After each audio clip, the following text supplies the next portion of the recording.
نثار صاحب، سب سے پہلے تو میں آپ سے جو پلان سی ہے عمران خان کا، ڈائریکٹ اسی پر آؤں گی. ظاہر ہے اسی کے بیک گراؤنڈ، اسی کے تناظر میں پھر ساری بات کریں گے. یہ پلان سی کیسا ہے؟ اور اس کے بعد جو ہم نے دیکھا کہ 24 گھنٹے بھی نہیں گزرے تھے کہ خان صاحب کو اس میں تبدیلی کرنا پڑی. آپ کو لگتا ہے کہ انہوں نے باقاعدہ پراپر ہوم ورک کیا ہے؟ اور یہ تبدیلی کیا یہ ثابت کرتی ہے کہ پلاننگ بڑی کمزور ہے پی ٹی آئی کی؟ لیکن بی بی یہ میرا ایشو نہیں ہے. عمران کی اسٹریٹجی سے اختلاف ہو سکتا ہے، اس میں غلطی ہو سکتی ہے، وہ ناقص ہو سکتا ہے. اصل پرابلم یہ ہے کہ سوچ کیا ہے. عمران نے جو سوچ دی ہے، جو وہ اس ملک کے عوام کے ساتھ شیئر کر رہا ہے، وہ پاکستان کے عوام پہ احسان عظیم سے کم نہیں ہے. Forget about the strategy. یہ اگر آج اسٹریٹجی ٹھیک نہیں ہے، پلاننگ میں کوئی نقص ہے، وہ کل دور ہو جائے گا. اصل بات یہ ہے کہ وہ فوکسڈ ہے اور اس نے اس ملک میں پہلی بار لاؤڈ اینڈ کلیئر لوگوں کو بتا دیا ہے کہ تمہارے ساتھ واردات کیا ہو رہی ہے اور تمہارے اصل ایشوز کیا ہیں اور کن لوگوں سے نجات حاصل کرنے کے بعد تم لوگ اپنے ٹارگٹس اچیو کر سکو گے. سمپل. اچھا، آپ کہتے ہیں کہ سوچ اہمیت رکھتی ہے، لیکن حسن نثار صاحب ہم دیکھتے ہیں خان صاحب جہاں جہاں جاتے ہیں، جلسہ کرتے ہیں، لوگ بڑی تعداد میں وہاں پر آتے ہیں، مگر سیاسی فرنٹ پر ہم انہیں تنہا ہی پاتے ہیں. حتیٰ کہ ان کی جماعت جو ان کے ساتھ ایک صوبے میں حکومت کر رہی ہے، حکومت میں شراکت دار ہے، وہ بھی ان کے ساتھ باہر آنے کو تیار نہیں. تو یہ سیاسی تنہائی، یہ کیا اپیل نہیں کر سکے وہ سیاسی جماعتوں کے، یا سیاسی جماعتیں ان کی طرف اٹریکٹ نہیں ہو سکیں؟ دیکھیں بی بی، پوری دنیا کی تاریخ اس بات سے بھری پڑی ہے کہ جب بھی کوئی آدمی آؤٹ آف باکس سوچتا ہے، کوئی اوریجنل بات کرتا ہے، کوئی جینون بات کرتا ہے، کوئی ہائی رسک کی بات کرتا ہے، تو وہ دنیاوی معنوں میں اکیلا رہ جاتا ہے. لیکن یہاں میں آپ کو ایک بات کلیئر کر دوں کہ اگر اللہ کی رضا اور عوام کی محبت ساتھ ہے تو وہ تنہا نہیں ہے. ان لوگوں کی توقعات اور وصیت کیا ہے وہ آپ سب نے دیکھ لیا ہے. اتنا برہنا، اتنا اریاں اور اتنا ننگا جھوٹ اور منافقت کی انتہا کہ آپ لوگ لاک سٹاک اینڈ بیرل مان رہے ہو کہ جی دھاندلی ہوئی ہے. اس کے باوجود آپ انسسٹ کر رہے ہو کہ دھاندلی کی پیداوار حکومت کو قائم رہنا چاہیے. اس سے بڑا جھوٹ اور اس سے بڑی منافقت کیا ہو سکتی ہے؟ ایسے لوگوں کا عمران کے ساتھ ہونا یا ان سے ملتے جلتے لوگوں کا عمران کے ساتھ ہونا is not going to be less than جسے کہتے ہیں نا کس آف ڈیتھ. تو اگر بندے کے ساتھ رب العالمین اللہ ہو اور عوام ہو ساتھ، تو ان لوگوں کی تو کوئی حیثیت نہیں ہے. انہی کی وجہ سے تو یہ ملک آج یہاں پہنچے ہیں. اور کمال دیکھو نا آپ، کتنا خوفناک امپیکٹ ہے کہ پیپلز پارٹی اور نون لیگ جو بدزبانی کی ایک دوسرے کے بارے میں انتہا کرتے رہے، زبانیں کاٹتے رہے، کسی نے کسی کے بزرگ کو اٹھوا لیا، جیل میں ڈال دیا، کسی نے کسی کی زبان کاٹ دی، اور جیسی زبان یہ ایک دوسرے کے بارے میں استعمال کرتے رہے، انکلوڈنگ محترمہ بے نظیر بھٹو صاحبہ. تو وہ بھی آج اگر اکٹھے ہیں تو یہ بذات خود اس سے بڑا ثبوت ہو ہی کوئی نہیں سکتا کہ اسٹیٹس کو کی جتنی قوتیں ہیں وہ تمام تر اختلافات کے باوجود پاکستان ان کے لیے کیک سے زیادہ کچھ نہیں ہے. اس کیک کا زیادہ سے زیادہ شیئر اس میں سے لینا اور اگر اس کو ایک آپ جانور سمجھ لو تو پھر اس جانور کا زیادہ سے زیادہ گوشت اتارنا، یہ لوگوں کا ایجنڈا ہے اور اب سے نہیں ہے، یہ پچھلے بے شمار اشروں سے ہے. اور یہی وہ لوگ ہیں جن کی موجودگی میں پاکستان آج وہاں پہنچا ہے جہاں پاکستان ہم سب کو دکھائی دے رہا ہے. اور بات سنیں، امریکنز نے، ہمارے اخباروں نے آج بڑا سیلیبریٹ کیا ہے، میڈیا نے بھی زناٹے دار تھپڑ مارا ہے اس ملک کی جمہوری قوتوں کے منہ پہ. انہوں نے جب یہ کہا ہے کہ فوج بائنڈنگ فورس ہے تو انہوں نے بہت بڑی سچائی بیان کی ہے. یاد رکھیں، مہذب اور جمہوری ملکوں میں بائنڈنگ فورس ہوتی ہے انصاف، جمہوریت، عوام. یہ وہ لوگ ہیں جن کی موجودگی میں یہ کمپلیمنٹ کے طور پہ لیا گیا ہے. ان لوگوں کی دانش کا عالم دیکھیں، ان لوگوں کی فہم و فراست، یہ فکری طور پہ اتنے کلاش لوگ ہیں، یہ اتنے جاہل لوگ ہیں کہ اس کو سیلیبریٹ کر رہے ہیں لیکن کہ امریکنز نے پاکستان کی فوج کو، بھائی فوج کو تو کمپلیمنٹ ہے. تم جو جمہوریت کے نام نے آج مامے تائے چاچے بنے پھرتے ہو اور ایک فیک شیم ڈیموکریسی کے، انہوں نے اس کے منہ پہ تھپڑ مارا ہے. لیکن بہت سے لوگ اس کا ذمہ دار 18-20 کروڑ، ایک منٹ 18-20 کروڑ عوام کا ملک جس کی عمر ہے اباؤٹ 67 ایئرس، اس کی بائنڈنگ فورس ڈیموکریسی نہیں، اس کی بائنڈنگ فورس فوج ہے، انصاف پہ مبنی نظام نہیں، اس کی بائنڈنگ فورس ہے اس ملک کی افواج. تو یہ اس سے بڑا کمپلیمنٹ فوج کو کوئی نہیں، اور اس سے بڑی گالی ان لوگوں کے لیے کوئی نہیں ہو سکتی. جمہوریت اور کے یہ منہ پہ بالکل حقیقت ہے آپ نے کہا جو امریکنز نے بیان کی ہے. جمہوریت کے منہ پہ تماچا. لیکن بہت سارے لوگ اس کا الزام خان صاحب کو بھی دیتے ہیں کہ جب ایک منتخب حکومت سے دوسری منتخب حکومت کو پاور گئی تو خان صاحب نے وہ مدعا کھڑا کر دیا جس سے جمہوری قوتوں کو نقصان پہنچا. لوگ کہتے ہیں آپ اس سسٹم کے اندر رہ کر تبدیلی لائیں، اس سسٹم سے باہر جا کے سڑکوں پہ دھرنا دے کے آپ نے اصل میں جمہوری اور سیاسی قوتوں کو کمزور کیا ہے. دیٹس وائی امریکہ جو ہے پھر وہ دیکھتا ہے مطلب فوج یہ کی ہے طرف. کہ ایک منٹ آپ شیطان اور ابلیس کے ساتھ مل کے شیطانی اور ابلیسی نظام کو ختم کریں. یہ کیسی عجیب بات ہے. آپ خرکاروں کے ساتھ مل کے خرکاری ختم کریں، آپ بددیانت اور کرپٹ لوگوں کے ساتھ مل کے کرپشن ختم کریں. کیسی بات کر رہے ہیں آپ لوگ؟ اور یہ جو جی کہ خان صاحب اور ان کی پارٹی اور ان کا دھرنا، یہ تو جمعہ 8 دن کی پیدائش ہے. امریکن نے جب یہ کہا ہے کہ binding force, the only binding force in this country وہ آرم فورسز ہیں، تو انہوں نے تو 6 مہینے پہ مشتمل پاکستان کی بات نہیں کی. انہوں نے بنیادی طور پہ اس ملک کی 65 سالہ تاریخ کو کی سمری بیان کی ہے. اور یہ کہنا کہ جی یہ اس سسٹم کا حصہ بن کے، وہ کون سا سسٹم؟ تم لوگ اپنی جماعتوں میں، اپنی پولیٹیکل نام نہاد جمہوری پارٹیوں میں تم الیکشن نہیں کراتے. لوکل باڈیز کے الیکشن کا جو اصل میں جو روح ہے جمہوریت کی، جو لوگوں کی شرکت اور شراکت کی ضامن ہے، اس کا تم نام نہیں لیتے. پورا خاندان لے کے تم چڑھے ہوئے ہو، باپ کے بعد بیٹا، بیٹی، نواسا، پوتا، سمدی، سالہ، بہنوئی. یہ کیا تماشا ہے؟ اس کا حصہ بن کے وہ اس کو تبدیل کرے گا. سبحان اللہ بھائی.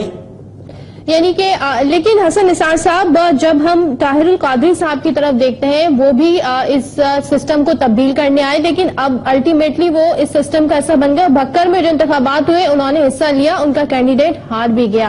تو طاہر القادری صاحب جیسی سوچ رکھنے والا آدمی وہ کیوں نہیں خان صاحب کا ساتھ دینے کو تیار ہوا، اور وہ کیوں ان سے علیحدہ ہو گیا؟ اس پہ کیا تبصرہ ہے؟ بھائی بات سنیں، ان کی اپنی نہیں ان کا علیحدہ ہونا ہے، وہ پہلے بھی ساتھ نہیں تھے. یہ پالیٹکس ہے، یہ خیرات نہیں بٹ رہی. ہر بندہ اپنا کوشش کرتا ہے. دوسری بات یہ ہے کہ عمران تو طاہر القادری صاحب سے پہلے، عمران خان ان معنوں میں یعنی جمہوریت پہ تو ٹوٹل اگریمنٹ ہے، لیکن کس قسم کی جمہوریت؟ وہ تو پہلے سسٹم کا حصہ ہے. وہ الیکشن لڑا ہے، ان کی ریپرزنٹیشن ان کی بھرپور موجود ہے، ایک صوبے میں ان کی گورنمنٹ ہے. یہ کیسی الٹی بات کر رہے ہیں؟ یہ اصل بات یہ ہے کہ گھس کے پتا چلا کہ واردات کیا ہوئی. اور ایک سادہ سا سوال ہے بھائی، اگر میں چور نہیں ہوں، میں نے رائے پہ، عوام کے مینڈیٹ پہ ڈاکہ نہیں ڈالا، تو چند تھیلے ہیں نا جی، کھولو گن لو. پرابلم کیا ہے؟ یہ گھما پھرا کے کہنا وہ ساتھ نہیں ہے، وہ ساتھ نہیں. ہر ایک کی اپنی اپنی اسٹریٹجی ہے، کوئی عقل کل نہیں ہے. پتہ نہیں ڈاکٹر طاہر القادری صاحب ٹھیک ہیں یا وہ غلطی پہ ہیں، عمران ٹھیک ہے یا غلط ہے. اصل بات یہ ہے کہ جو آدمی جو بات کر رہا ہے، جن جرائم کی نشاندہی کی جا رہی ہے، وہ غلط ہے یا صحیح ہے؟ ٹھیک. اگر وہ ٹھیک ہے تو ٹھیک ہے. یہ سومناتھ پہ محمود غزنوی کے 17 حملے آپ سمجھ لو، یہ رابرٹ بروس کی شکست سمجھ لو، لیکن ان دی الٹیمیٹ انالیسس